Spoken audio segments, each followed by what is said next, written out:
Hello, and thanks so much for stopping by my channel. So I'm going to be making some easy, delicious, and crunchy mushrooms, so stay tuned. So I have 20 mushrooms here, and I've already washed them and dried them off with a paper towel. And now I'm drizzling about 2 tablespoons of olive oil on them. And now I'm tossing them just to make sure that the olive oil is on all of the mushrooms.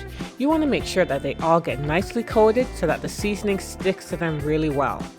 I'm adding some oregano. I really like oregano, so I'm adding about 2 tablespoons, about 1 tablespoon of garlic powder, about a half a tablespoon of black pepper, and about 1 tablespoon of pink Himalayan salt.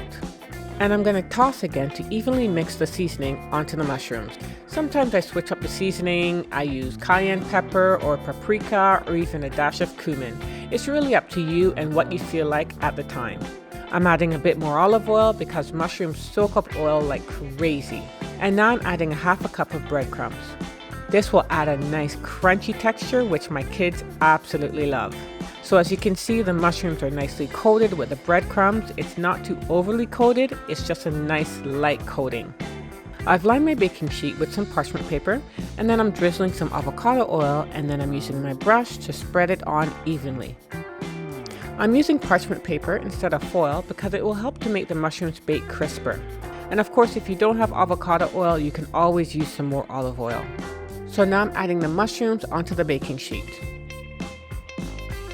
This will go in the oven on 365 degrees for 20 minutes on each side. And here they are, nice and crispy mushrooms that will go perfectly with some potatoes or rice and a side of veggies. This is the perfect meatless Monday meal, and the whole family is sure to love it. Thanks so much for watching, and happy cooking!